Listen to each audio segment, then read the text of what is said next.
Hi everyone, my name is Apuraj Garakapati. Welcome to my YouTube channel Amazing Abhay.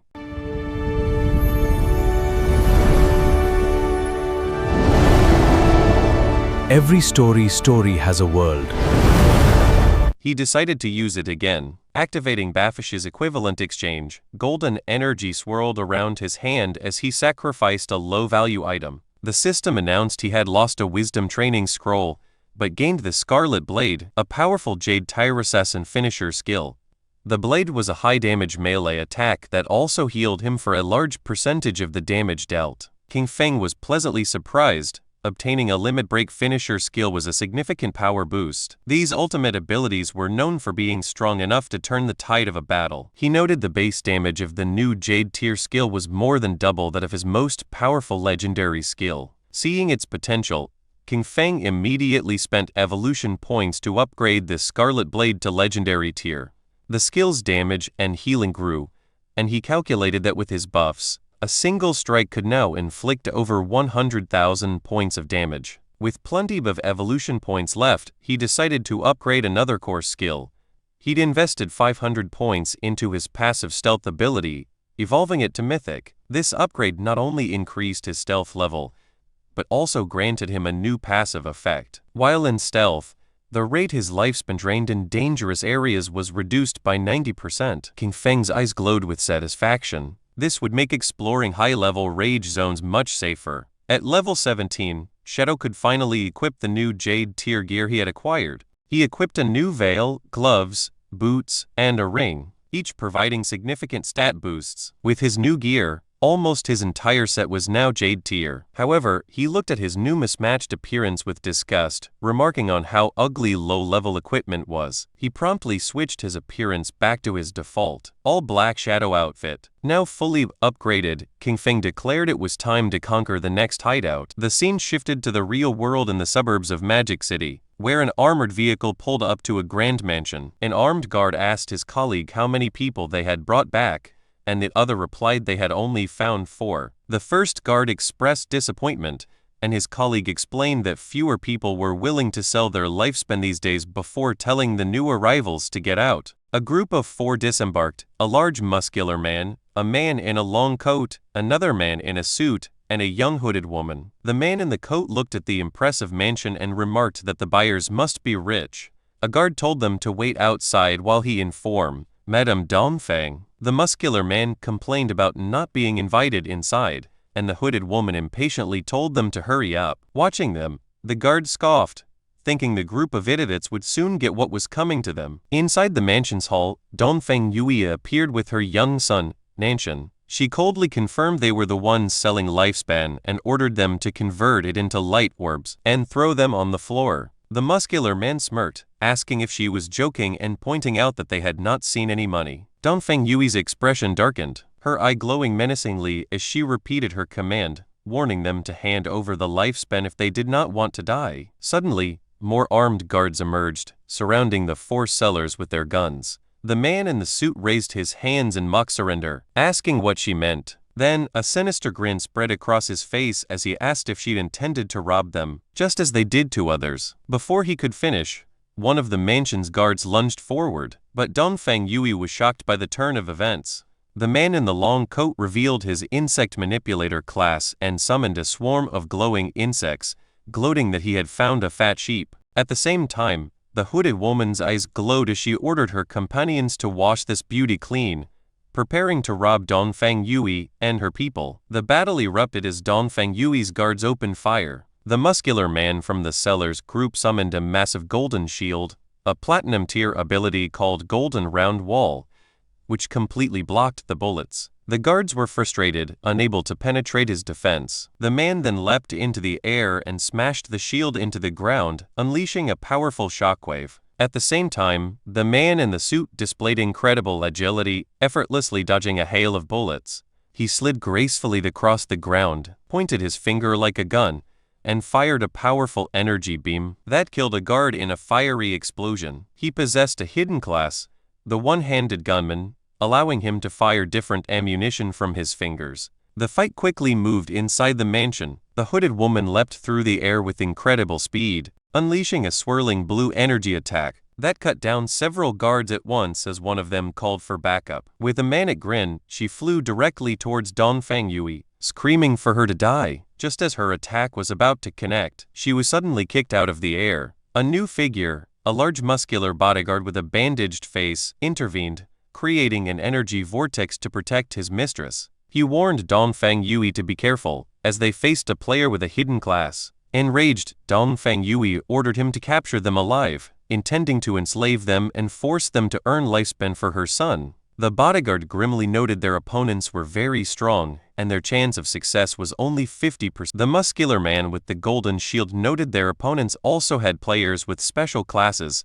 as the insect manipulator's mechanical bug buzzed in the air. Dongfang Yui's formidable bodyguard stood amidst a swirling purple miasma, the remains of fallen guards at his feet. He calmly assessed the four sellers, identifying them as a team that preys on the wealthy, equipped with one-hit kill skills and bulletproof gear. He seemed pleased, remarking that they had likely succeeded many times before. The man in the long coat, the insect manipulator, smiled confidently and faced the bodyguard, hoping they had extracted enough levels and gear from the game to make the fight exciting. Surrounded by his ominous purple aura, the bodyguard stood his ground. Unfazed, he scoffed at them, calling them arrogant kids. The insect manipulator declared the battle had begun and commanded his insect to attack, shouting for the bodyguard to die. The mechanical bug shot a brilliant beam of yellow energy, but the bodyguard evaded it with impossible speed. In a stunning display, he reached up and snatched the fast-moving insect right out of the air. The sellers were in complete shock. The insect manipulator cried out in disbelief, stating his insect could fly at 200 kilometers per hour, and questioning how he could have caught it. With a grunt, the bodyguard expelled a strange purple gas from his rear, and then crushed the insect in his powerful grip, leaving the sellers stunned. He casually dropped the remains to the ground and stomped on them. He then revealed he had already set up a barrier around the area. Surrounded by a surging purple aura, the bodyguard announced his unique hidden class, Fart Master. The source of the plague, he declared his purpose was to spread his pestilence in a way that surpassed humanity, before ominously stating, "Well then, I'm coming." With a menacing glow in his eyes, Dongfang Yui, his bodyguard, the Fart Master, announced his attack. He leapt into the air with astonishing speed, surprising the muscular man from the opposing group. The bodyguard aimed a powerful high kick.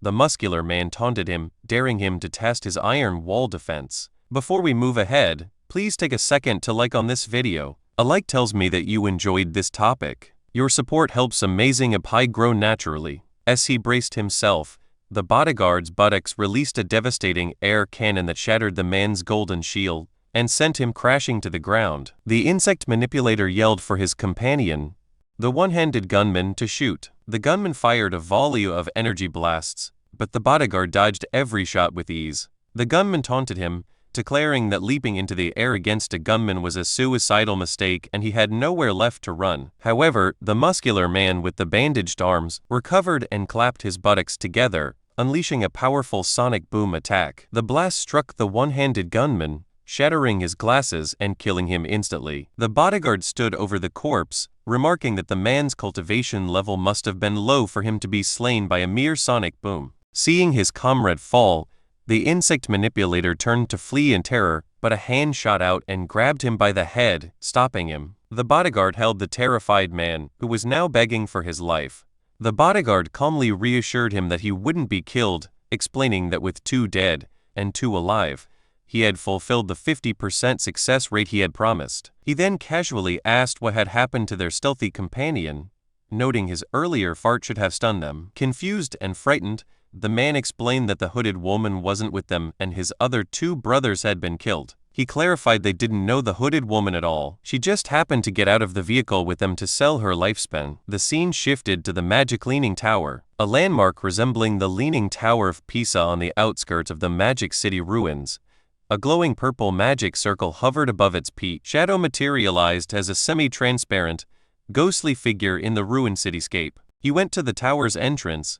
Noting the guardian monster was missing, he concluded someone had beaten him to it. He entered through a large, frozen doorway. Inside, Shadow observed his surroundings. He knew the Magic Leaning Tower was a vast, multi-storied library, a giant maze filled with traps, He recalled the legend of a terrible monster sealed deep inside, a princess transformed by an evil white dragon. As he floated through the library, he saw signs of looting, realizing another party had already gone deep inside. He remembered the teleport mechanism to the top floor was in this area.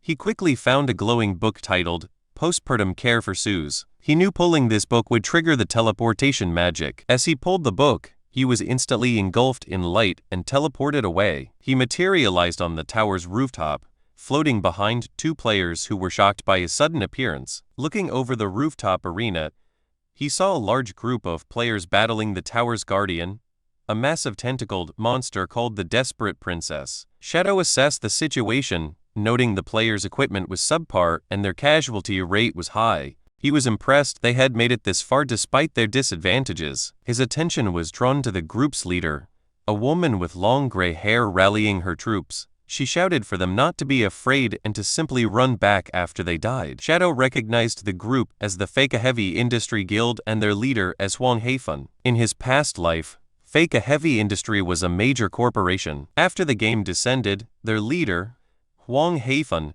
had reacted quickly, converting company funds into lifespan and forming a guild with her employees. He recalled her class was the Illusionist, a powerful support class whose signature skill, Teleportation Gate, allowed her to move forces around the battlefield. Watching from afar, Shadow analyzed their strategy. He knew the Teleportation Gate was incredibly powerful. It let them set an entrance and exit, creating a stable portal for anyone. By placing the entrance near their respawn point and the exit near the boss, any player who died could instantly rejoin the fight and recover their dropped lifespan. Shadow recalled this tactic had allowed the guild to become one of the nation's top 20 guilds in his past life. However, he knew that against this guardian, the level 18 platinum tier boss Desperate Princess, their strategy was useless. This boss had a terrifying ability. She absorbed the lifespan of players she killed 100 times faster than any other monster. This meant every player who fell became fuel, powering her up. Shadow could see that if they continued this war of attrition, the princess would soon evolve into a Jade tier boss and regenerate her health. He realized this would lead to a total party wipe, and the lifespan cost would destroy the guild. He decided to intervene. Leaping down, Shadow landed before the guild leader, Huang Heifan, startled. She watched as he made an offer, 1,000 years of lifespan, and he would kill the boss for them. Any assassin loot would be his. Huang Heifan was stunned, stammering as she realized she was face to face with the legendary Shadow. He calmly confirmed his identity and gave her a stark warning, telling her and her guild they could not win this fight. He'd advised them to either accept his offer or retreat immediately. Before Huang Heifan could respond, an arrogant young man challenged Shadow, angrily asking who he was to say they couldn't win. He scoffed at the demand for 1,000 years of lifespan, calling Shadow crazy and telling him to get lost. Huang Heifan tried to stop him, shouting, "Huang Ziking, don't be rude," but it was too late. Before she could finish, Shadow grabbed Huang Ziking by the face. With a fluid motion, he threw the young man into the guild's teleportation gate. As Huang Ziking emerged on the other side, Shadow unleashed his Dark Night Ring blade skill, a wave of dark red energy that sliced him in half and shattered the teleportation portal. As the remains of her subordinate fell, Huang Heifan screamed, "Son!" She turned on Shadow, demanding to know why he had destroyed her portal. She acknowledged her son had offended him, but argued a simple lesson would have been enough. With glowing golden eyes, Shadow looked down at her and calmly said she would soon understand. He repeated his offer 1,000 years and he would solve her boss problem. As Shadow dissipated, Huang Heifan and her guild were left speechless. Shadow knew the guild was unaware the boss was about to evolve. He had destroyed their portal, because their strategy of endlessly responding would have only fed the boss until they were wiped out. His true motivation was more pragmatic. He summoned his spectral wolf, thinking that while the guild's destruction was a minor issue, losing 1,000 years of lifespan was a major one. He landed in the city ruins, confident. He knew the remaining guild members would provide just enough lifespan for the boss to evolve, and the pulsing light from the tower was the final sign. His plan was simple. Once the boss reached the Jade tier, he would return to kill her and reap greater rewards. Just as he settled in to wait, a message came from Ghost Spirit. She excitedly reported finding Dong Feng Yui in a suburban manor, but she was being protected by a strong player who had nearly killed Ghost Spirit. Shadow told her to meet him at the Withered Bone Field with the details. He was impressed. Finding someone in the vast magic city showed she was very capable. Not long after, the two assassins met in a desolate, bone-littered landscape. Shadow asked her to describe Dong Fangui's guard. Ghost Spirit explained he was a fast, powerful melee fighter whose main attack was bizarrely farting. She added he could see through her stealth and was surrounded by a 10-meter smoky aura. Before we move ahead, please take a second to share on this video. Sharing helps this video reach friends who may also enjoy anime, gaming, travel, cricket, chess, career basics, or personal stories. Your support helps Amazing Abhai grow naturally. Shadow understood immediately. He explained she had encountered a player with the Source of the Plague hidden class. The aura was a first-tier ability, a plague field that could sense any physical body within it, countering her stealth. He explained the class could strengthen its body and regenerate using plague abilities, and at higher tiers, it was rumored to be nearly immortal. Hearing this, Ghost Spirit was horrified, despairing if she would ever get her revenge. Shadow then revealed the class's critical weakness. While the plague strengthened the user's body, it also corroded their mind. A weak mentality, he explained, was its greatest flaw. He then told her the Blade of the Underworld class had its own evolution. At Tier 2, it would become the Yellow Spring Evil Ghost. As he spoke, a massive spectral green demon materialized behind her, its eyes glowing. Ghost Spirit stood in awe, her own eyes glowing with ethereal light as she realized her own potential. In a desolate field of bones, Shadow advised Ghost Spirit to advance her class to Tier 2 to overcome her limits. As it was her true path, amazed, Ghost Spirit asked how he knew so much about her class. Instead of answering, Shadow leaped to the top of a large tombstone. From there, he explained that the game was profound and encouraged her to be persistent, as a solid foundation was key to greatness. Inspired, Ghost Spirit was filled with determination. Understanding his incredible power came from constant hard work. Shadow revealed that this graveyard was the perfect place for her to level up, as the monsters respond quickly and would also allow her to upgrade her class weapon, the Underworld Chain Blade. However, he warned her the place was dangerous, as all the monsters were elites with triple the health, defense and attack of normal enemies. To show her how it was done, he said that with the right technique, it was not so difficult. He then leapt into a group of monsters and annihilated them effortlessly by striking their weak points. Ghost Spirit watched, blushing and astonished by his strength. Appearing by her side, Shadow urged her to give it her all, explaining that only by betting everything could she complete her path of revenge. With that, Shadow disappeared in a flash of blue energy, leaving Ghost Spirit alone. She was left thoughtful, realizing that for an instant when he mentioned revenge, she had felt an intense and unmistakable killing intent from him.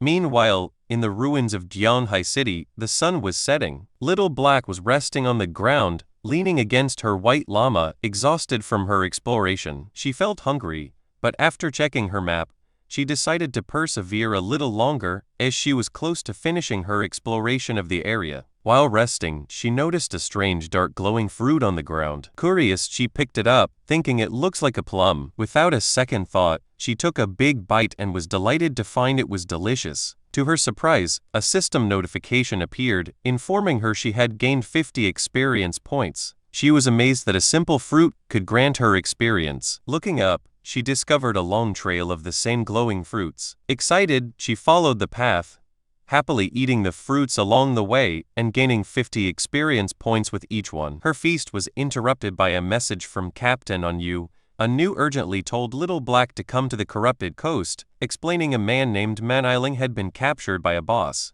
He was carrying over 500 years of lifespan, so they needed her help. Little Black checked her map and replied she was already in the area. Captain Onyu told her to wait, promising they would be there shortly. Still following the trail of glowing fruits, Little Black crawled along, complaining to herself about Manilian. She thought he was a good-for-nothing, but her thoughts quickly returned to the delicious fruits. As night fell, she reached the top of a hill and stopped in surprise at the scene before her. The path of fruits had led her to the desolate, corrupted coast, where a small, slug-like creature sat at the end of the trail, having apparently produced the fruit she had been eating. Nearby, a horrifying sight awaited her.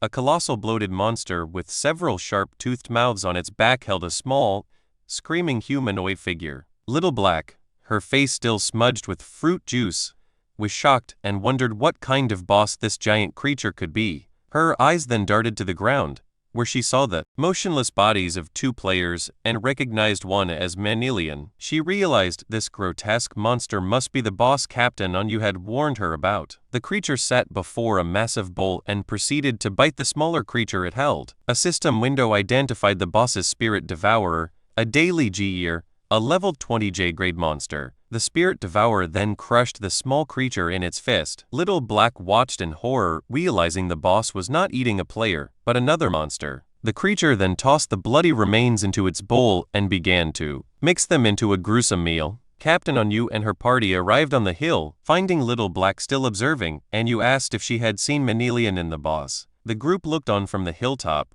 Wang Ming exclaimed in shock that it was a J-grade boss. While Captain Onyu expressed her disgust at its habit of eating other monsters, Little Black, still munching on a fruit, added a curious detail. For some reason, the boss had not attacked any players. Captain Onyu advised her team to observe for now and not act rashly. She admitted they were not equipped to handle a J-grade boss and would need reinforcements. They continued to watch, puzzled by the boss's actions as it settled into a deep squat.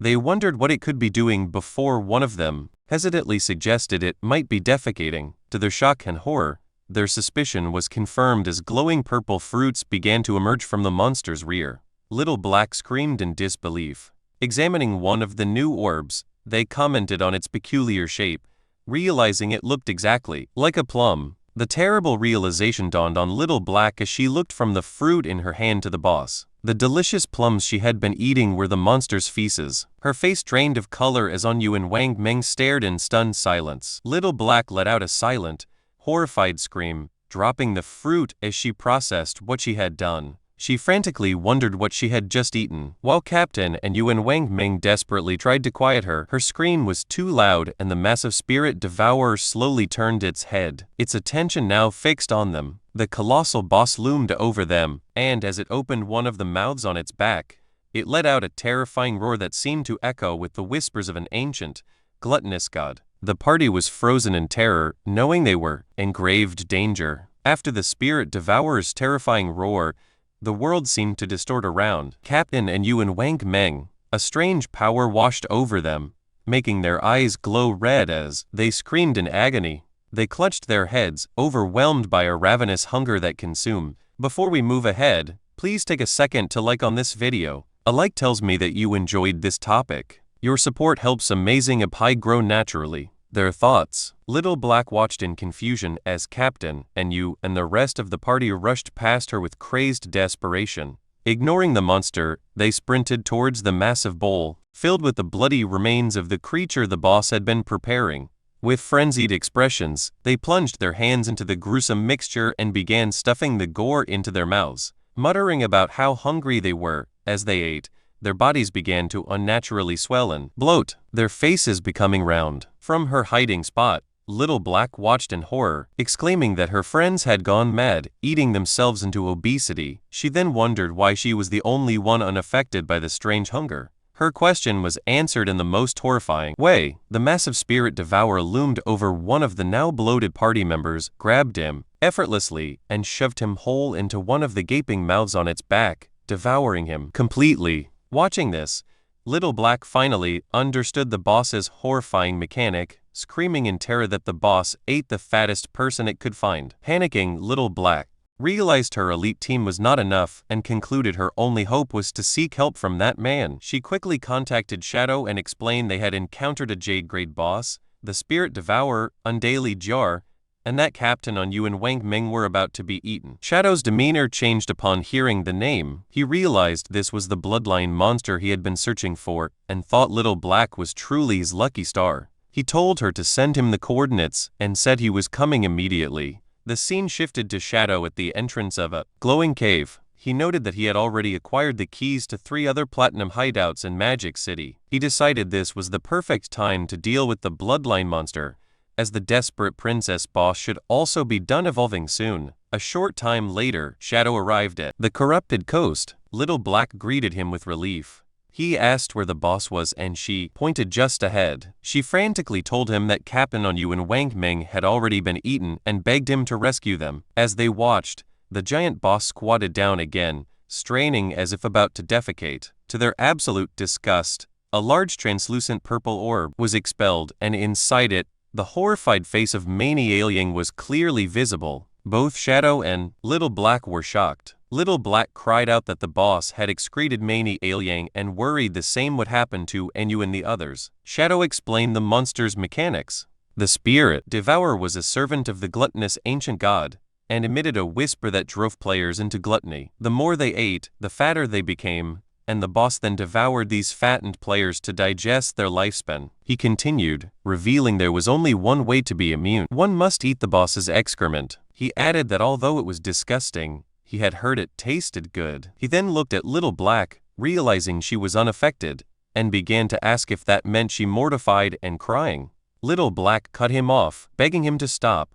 Still on her knees, horrified, Little Black tearfully begged Shadow to hurry and rescue her friends. Without a word, Shadow leaped into action, speeding towards the pulsating purple orb containing Mani Ailiang. He snatched the orb out of the air and, instead of trying to free the man, hurled it directly at the massive spirit devourer. The orb, with Mani Ailiang's terrified face trapped inside, smashed squarely into the monster's soft belly. The boss let out a pained roar as a white, viscous liquid erupted from the mouths on its back. The impact forced the creature to violently spit out everyone it had swallowed. Captain Anu, Wang Ming, and the other party members were expelled from the monster's gullet, landing in a heap, covered in slime, but alive. With his allies safe, Shadow's eyes glowed with a brilliant yellow light as a powerful red aura enveloped him. He activated his mythic skill, Graceful Release, followed by his legendary instant Shadow Slash. A storm of bright blue energy slashes descended upon the spirit devourer,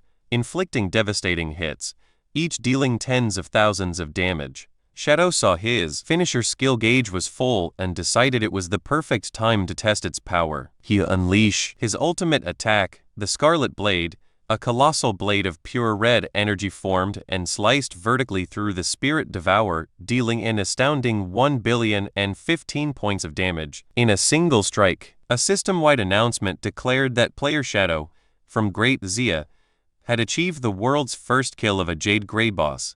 Little Black watched from the sidelines, her jaw dropped in utter disbelief. She screamed in astonishment at the million-plus damage number, exclaiming how completely insane Shadow's power was. The global announcement of Shadow's victory shocked players worldwide. Some lamented that Great Zia would now rise to power, while others tried to claim him for their own, with one player angrily insisting Shadow's ancestors were from their country. Meanwhile, Shadow was surrounded by golden light as system notifications flooded his view. He received a massive amount of experience, evolution points, equipment, and new skills. Most importantly, he obtained the Spirit Devourer bloodline and was asked if he wanted to activate it. He understood that bloodlines were a special system where powerful defeated monsters granted their bloodline to a player. A compatible bloodline could drastically increase combat power. With his eyes glowing, he chose to activate it. A powerful purple aura erupted around him as the bloodline's effects fundamentally altered his attributes. Each point of strength now converted to 3 points of physical attack, constitution to 50 hit points, and 5 physical defense. His agility's effectiveness was boosted by 32%, and each spirit point provided 3 elemental attack and 5 elemental resistance. He also gained 2 new bloodline skills.